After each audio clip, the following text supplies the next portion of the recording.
उसे जब खोलेगी तुम्हारी नंद तो वह दान पत्र मिल जाएगा और तुम कह सकती हो कि माँ ने निकाला था कागज़ को खराब होने से बचाने के लिए, लेकिन वहीं रह गया। इसे इस बार देकर माँ ने भेजा है। इस तरह तुम्हारा मान भी रह जाएगा। ऐसा ही करो बेटी, तुम तो मेरी बहुत समझदार बेटी हो। अपना जीवन अपने हाथों बर्बाद मत करो।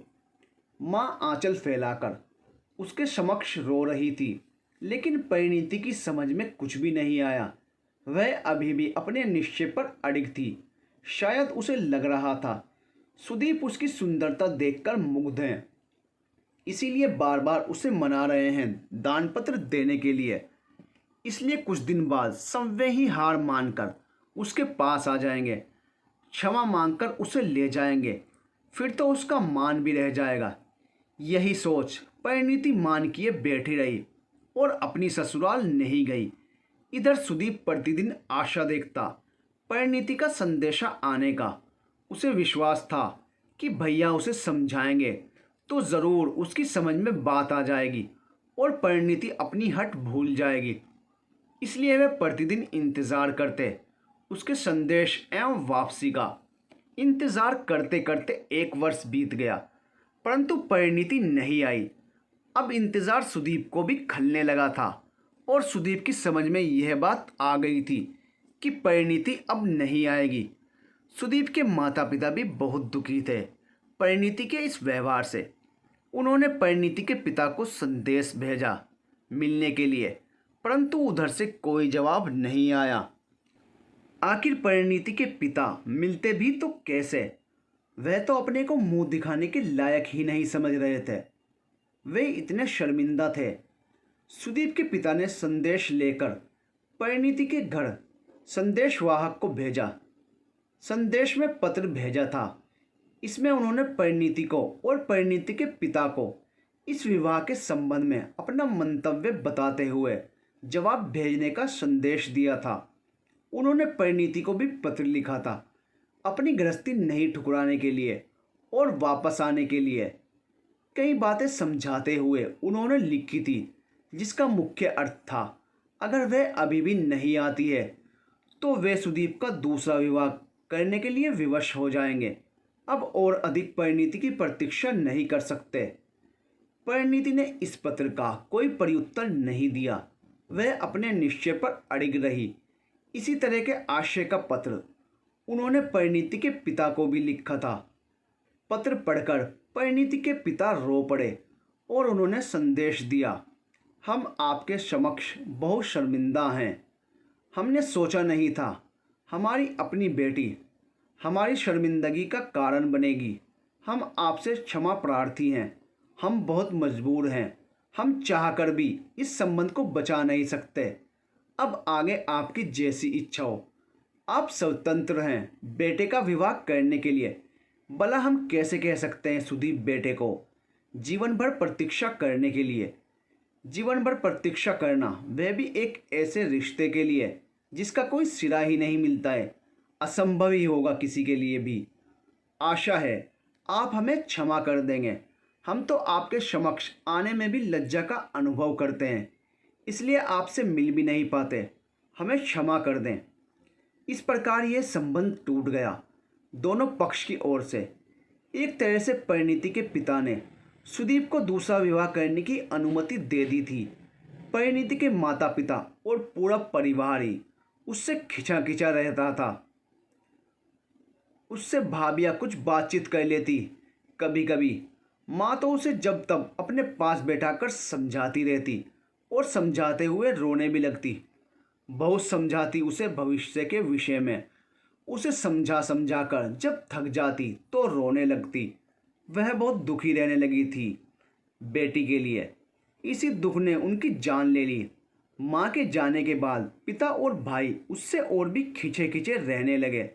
वे माँ के असमय काल कवलित होने का सारा दोष परिणीति पर ही तो लगा रहे थे। कुछ दिन बाद ही खबर आई सुदीप का दूसरा विवाह हो रहा है।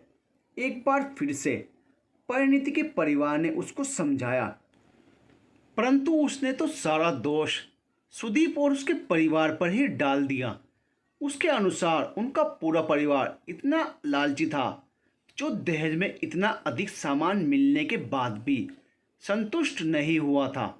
उनका लालच खत्म नहीं हुआ और उन 7 गांवों के लिए भी वे परिणीति से संबंध तोड़ बैठे, दूसरा विवाह करने को तैयार हो गए। यहाँ भी तगड़ा दहेज मिलेगा। बहुत लालची हैं वे लोग दहेज के, धन संपत्ति के। ऐसे लालची लोगों के साथ परिणीति नहीं रहना चाहती। उसके पिता और पूरा परिवार आश्चर्यचकित थे परिणीति के आरोपों पर, क्योंकि सुदीप के परिवार ने दहेज में मिली सभी सामग्री वापस कर दी थी। कुछ भी तो नहीं रखा था, यहाँ तक कि परिणीति के साथ गए हुए उसके कपड़ों को भी चुन चुन कर वापस कर दिया था। सुदीप को मिले हुए कपड़ों को भी वापस कर दिया था।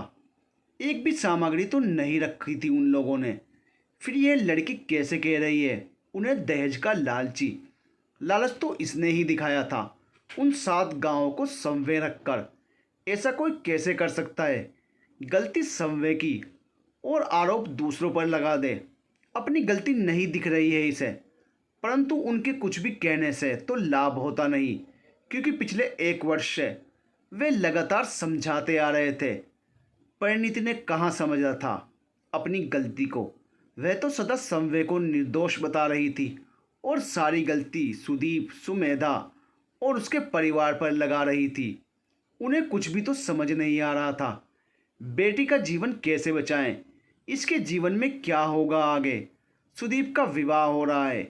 यदि यह मान जाती तो कम से कम सुदीप को समझाकर वे लोग उसे विवाह से रोक सकते थे। उन्हें सुदीप पर विश्वास था कि वह अवश्य समझ लेगा उनकी बात, परंतु पहले परिणीति तो माने, अन्यथा वे कैसे कहते सुदीप को? सुदीप यदि तैयार हो भी जाता तो परिणीति की शर्तें उसे कैसे पूरी की जाती? इन लोगों ने अब खामोश रहने में ही अपनी भलाई समझी और देखते ही देखते सुदीप का विवाह हो गया। उसका घर परिवार बस गया और परिणीति का जीवन उजड़ गया। इनके पास भी समाचार आता रहता था। सुदीप की पत्नी बहुत मिलनसार और बहुत सुघड़ और बहुत गुणी है, बहुत संस्कारी है। उससे उसकी ससुराल वाले बहुत खुश हैं। इन्हें लगता जिस जगह इनकी बेटी को होना चाहिए था उस जगह कोई और आ गई। उनकी बेटी का क्या हाल होगा आगे भविष्य में ईश्वर ही जाने। समय बीतता रहा। परिणीति अपने मायके में रहती रही। उसके भाइयों का परिवार भी बढ़ रहा था। उनके बच्चे भी बड़े हो रहे थे। भतीजे भतीजियों की वह बहुत प्यारी बुआ थी, परंतु अब उसे अपना जीवन सूना सूना लगने लगा था। अब परिणीति को अपनी गलती दिखने लगी थी और अपनी जिद पर अब उसे अफसोस हो रहा था। जब घर में सारे लोग एक साथ मिलकर हंसते और इसे देखकर चुप हो जाते, भाई भाभी को एक साथ मिलकर हंसते मुस्कुराते अपनी गृहस्थी चलाते देखती, एक दूसरे की परवाह करते देखती, तब उसे भी अपनी गृहस्थी की याद आती। उसे अपना जीवन रिक्त दिखता, सूना सूना लगता। सभी खुश थे, खुश नहीं थी तो परिणीति। यह बिल्कुल सही बात थी। यह होना ही था, क्योंकि भाइयों का अपना परिवार था जिसमें वे व्यस्त थे।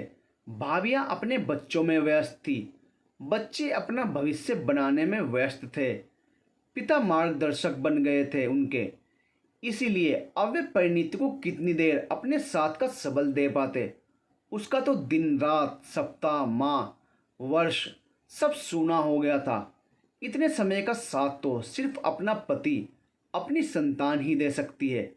उनकी जिम्मेदारियों के बीच समय कैसे कट जाता है पता नहीं चलता। यह सब तो परिणीति के पास था ही नहीं। फिर उसका समय कैसे व्यतीत होता? वह तो अकेली हो गई थी बिल्कुल। उसकी सभी सखियां भी अपनी अपनी ससुराल में थी। वे कभी जब अपने मायके आती तो 2-4 दिनों के लिए तो उनमें से कोई भी तरस खाकर कुछ देर के लिए परिणीति से मिलने आ जाती, वरना परिणीति सदा अकेली ही रहती। अकेलेपन के घने कोहरे में सिमट गया था उसका जीवन। कभी बगीचे में बैठती तो कभी अपने कमरे में। भाई के बच्चों के पास जाती, उनसे बातचीत कर उसे संतुष्टि का एहसास होता है। पर वे भी कितनी देर परिणीति के साथ रहते। उनके पास इतना रिक्त समय कहाँ था, अपना भविष्य संवारना था उन्हें। वे दिन भर व्यस्त रहते, बहुत थोड़ा समय दे पाते परिणीति को। अब उसे समझ में आने लगा था कितनी बड़ी गलती की थी उसने। 7 गांव के लालच में अपना पूरा जीवन दांव पर लगा दिया था। अपना पति खो दिया, अपनी ससुराल खो दी। सुदीप तो अंत तक उसे समझाते रहे। यदि उसकी बात मान ली होती तो आज उसका भी अपना परिवार होता, अपना पति, अपने बच्चे होते, अपना घर होता जिसकी वह स्वामिनी होती। उस जागीर की वह राजरानी थी, कितने सम्मान से वहाँ रहती। यहाँ वह मान सम्मान कहाँ जो गृह स्वामिनी का, जागीर की रानी का होता है। यहाँ कोई उसका अपमान नहीं करता। बच्चे भी आदर करते थे, भाई भाभी भी स्नेह करते। परंतु यहाँ उसके पास कोई जिम्मेदारी नहीं थी। जमींदारी का काम भाई देखते, सहयोग भाभियाँ करती। कहीं सलाह की आवश्यकता होती तो पिता देते, उससे तो कोई राय भी नहीं ली जाती। इसलिए घर के नौकर भी उससे कुछ पूछने नहीं आते। भाई और भाभी साथ में घूमने जाते, कभी इसे दया कर साथ ले जाते। परिणीति को समझ में आ जाता वह अवांछित है।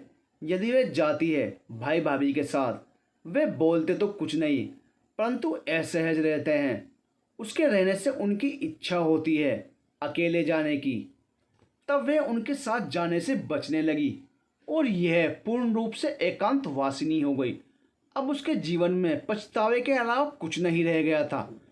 खोइचा के वे 7 गांव उसके लिए एक अभिशाप बन गए थे। 7 गांव के लालच में परिणीति ने अपने जीवन की ही आहुति दे डाली थी। उसका पूरा जीवन सूना हो गया था।